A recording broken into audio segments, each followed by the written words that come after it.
presidente da Câmara se reuniu hoje com o presidente do STF, Luiz Fux, para discutir a decisão da ministra Rosa Weber de suspender imediatamente o pagamento das emendas de relator.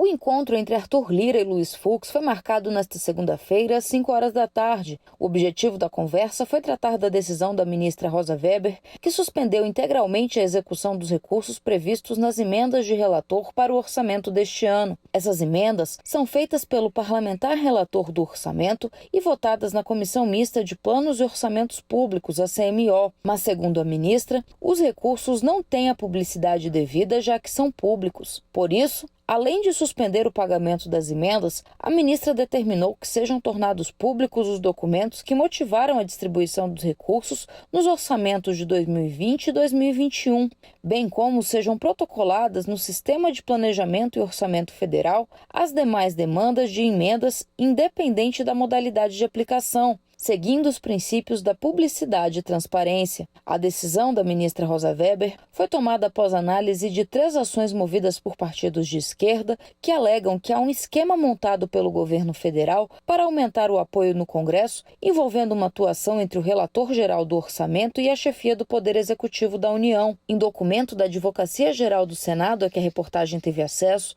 o Senado admite que o valor das emendas de relator para 2021 é bastante amplo, chegando a 16,8 bilhões de reais, mas adverte que a paralisação do pagamento desses recursos prejudica vários setores, especialmente a saúde, com o bloqueio de 7,5 bilhões de reais. A manifestação do Senado requer a revogação da decisão da ministra e o restabelecimento do pagamento das emendas. O senador Marcos Rogério criticou a decisão. A decisão da ministra Rosa Weber representa mais uma flagrante violação do princípio da separação dos poderes, já que cabe ao Congresso Nacional votar o orçamento.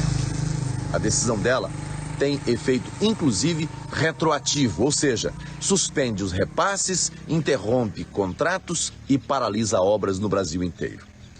Esperamos que o plenário do Supremo reconheça o papel do Legislativo e não se deixe usar mais uma vez como instrumento dos partidos de esquerda, que por terem perdido as eleições de 2018 e pretenderem voltar ao poder, se valem do judiciário para avançar suas pautas. A decisão liminar da ministra Rosa Weber será submetida ao plenário do Supremo nesta terça-feira em uma sessão extraordinária virtual que segue até a noite de quarta-feira.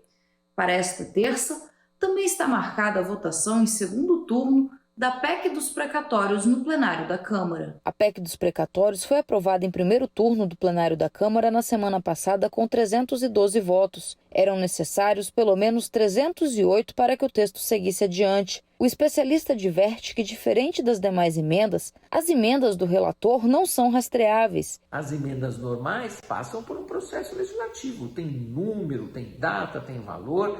Essas emendas do relator, por isso que são chamadas emendas secretas, ou orçamento secreto, ninguém sabe, só o relator do orçamento é que sabe.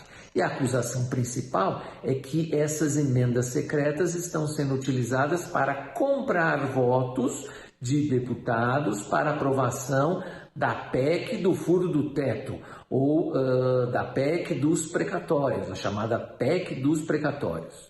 E a ministra Rosa Weber, lá no STF, houve uma provocação, várias provocações, aliás, da oposição, e a ministra Rosa Weber, então, por enquanto, liminarmente, mandou suspender qualquer pagamento de valores dessas chamadas emendas de relator, desse orçamento secreto, justamente para que não tenha a moeda de troca.